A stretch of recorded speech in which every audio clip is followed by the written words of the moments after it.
Today's Mass readings and Gospel reflection. December 19, 2020. The Saturday of the third week of Advent.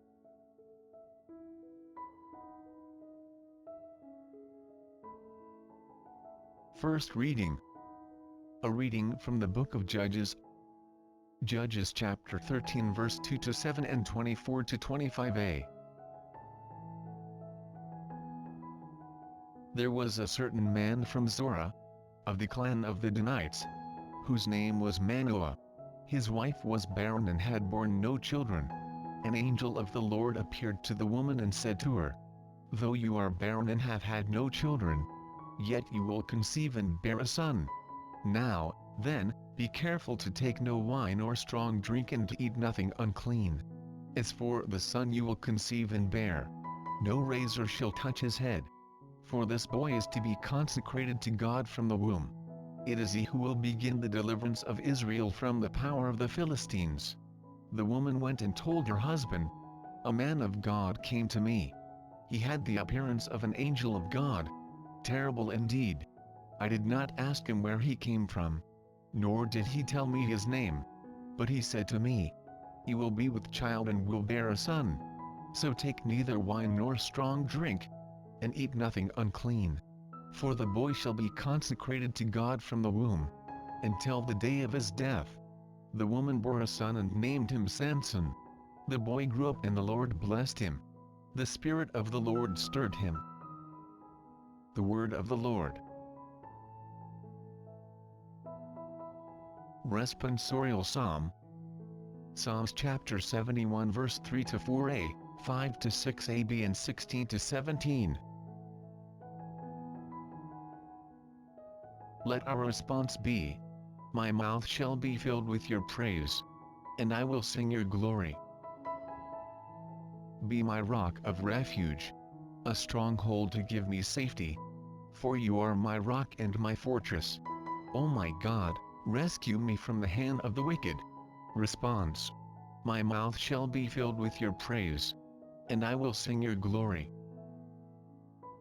For you are my hope, O Lord. My trust, O God, from my youth. On you I depend from birth. From my mother's womb you are my strength. Response. My mouth shall be filled with your praise, and I will sing your glory. I will treat of the mighty works of the Lord. O God, I will tell of your singular justice. O God, you have taught me from my youth. Until the present I proclaim your wondrous deeds. Response. My mouth shall be filled with your praise, and I will sing your glory. Gospel reading. A reading from the Holy Gospel according to Luke. Luke chapter 1 verse 5 to 25. In the days of Herod, king of Judea, there was a priest named Zechariah of the priestly division of Abijah. His wife was from the daughters of Aaron, and her name was Elizabeth. Both were righteous in the eyes of God, observing all the commandments and ordinances of the Lord blamelessly. But they had no child, because Elizabeth was barren and both were advanced in years. Once when he was serving as priest in his division's turn before God, according to the practice of the priestly service, he was chosen by lot to enter the sanctuary of the Lord to burn incense. Then, when the whole assembly of the people was praying outside at the hour of the incense offering, the angel of the Lord appeared to him, standing at the right of the altar of incense. Zechariah was troubled by what he saw, and fear came upon him. But the angel said to him, "Do not be afraid, Zechariah, because your prayer has been heard.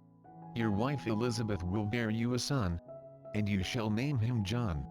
And you will have joy and gladness, and many will rejoice at his birth. For he will be great in the sight of the Lord. He will drink neither wine nor strong drink. He will be filled with the Holy Spirit even from his mother's womb. And he will turn many of the children of Israel to the Lord their God. He will go before him in the spirit and power of Elijah to turn the hearts of fathers toward children and the disobedient to the understanding of the righteous, to prepare a people fit for the Lord." Then Zechariah said to the angel, "How shall I know this? For I am an old man, and my wife is advanced in years."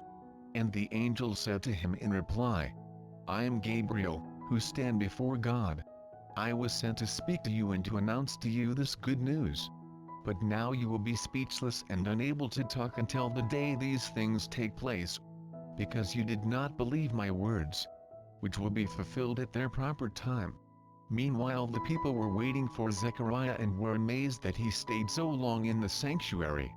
But when he came out, he was unable to speak to them. And they realized that he had seen a vision in the sanctuary. He was gesturing to them but remained mute. Then, when his days of ministry were completed, he went home. After this time his wife Elizabeth conceived. And she went into seclusion for 5 months, saying, "So has the Lord done for me at a time when he has seen fit to take away my disgrace before others." The Gospel of the Lord. Before we proceed with the video, don't forget to like the video and subscribe to our channel. Also, please hit the notification bell, so you won't miss out when we release new videos. Feel free to share your comments, suggestions, and reflections at the comments section down below. Thank you and God bless. Now, let's proceed with the video.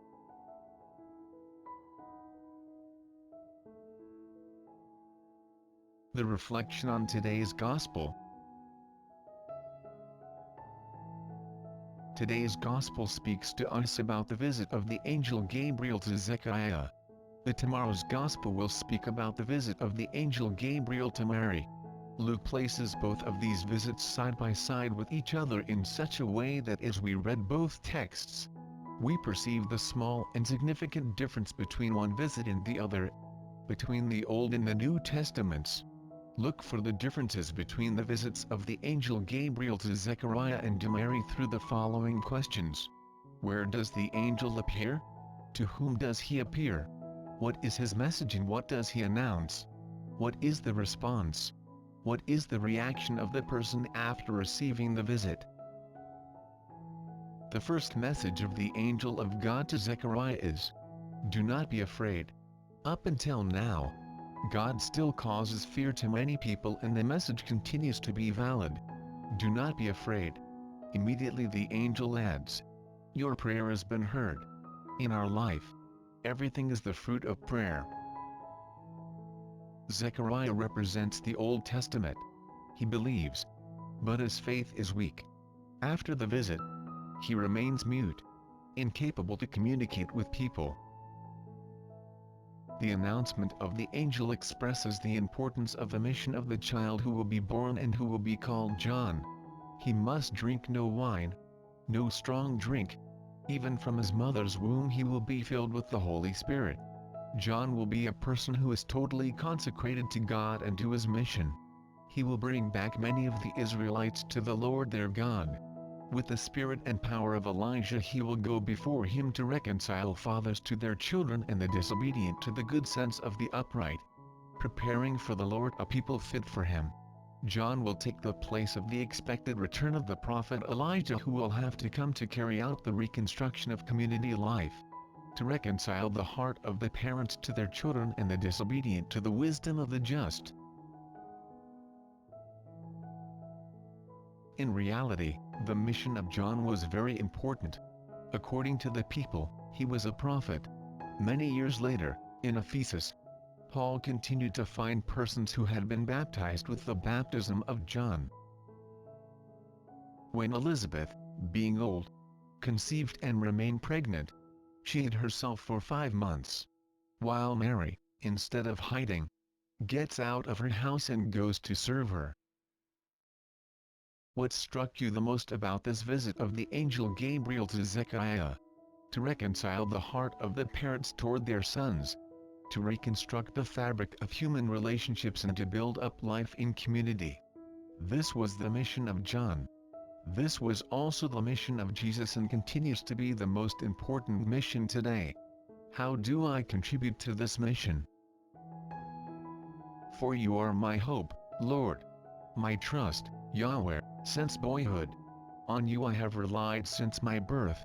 Since my mother's womb you have been my portion.